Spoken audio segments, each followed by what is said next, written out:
out to me, could I? Okay, those are just the muscles outside, so the next one Do you know is, how to find all of those? Yes. Let's This is see. it's the oblique. Superior oblique. Superior And you oblique. notice it's white, that's because it's a tendon and it hooks through something on the medial nose. side. Yeah, on the medial side, so this dude's nose is right here. So that tells us that's the medial rectus. Okay. That tells us this is the lateral rectus. Mhm. One on top's the superior rectus, and under here, inferior rectus, and there's also an inferior oblique. Okay, and the superior, that's superior. Superior oblique, that's Okay. not painted. So we got 3 layers of eyeball: sclera, Okay. choroid, retina.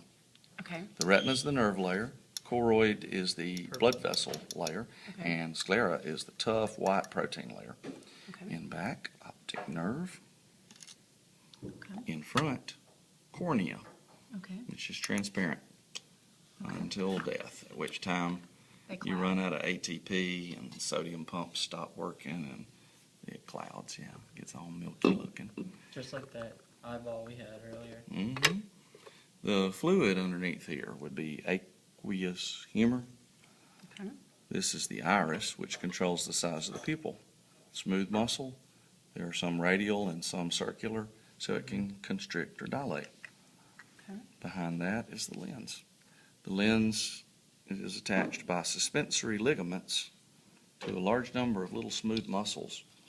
Each one's a ciliary process, Okay. and together they make up a ring called the ciliary body. The orientation makes it look like the gills on a mushroom. Ciliary body. What about the ciliary muscle? Ciliary muscles are the individual little stripes there. Oh, okay. How can we tell that from the Ciliary body. ciliary processes? Well, the ciliary processes stick off right Okay. here, and together they are called the ora serrata. Serrated Okay. ring, ora serrata. Okay. This is supposed to represent vitreous humor. It fills up the posterior compartment.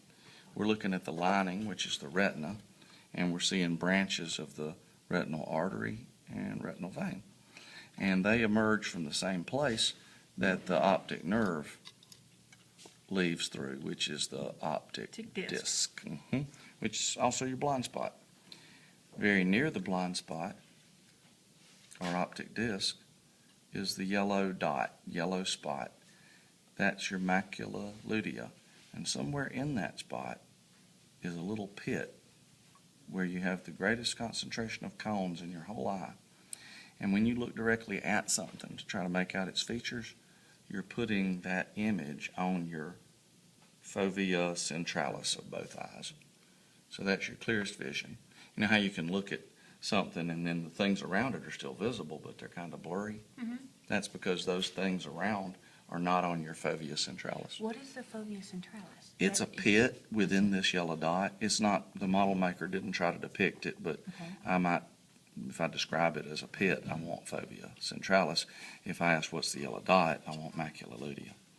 Okay. So the fovea centralis is a pit within the macula lutea, which So- is the yellow Okay. dot. Is this yellow dot the same as this yellow dot? Oh, No. no. This is your area of keenest vision, and this is your blind spot. All righty? And I think that might just be I think everything that's it. in the design model. Awesome.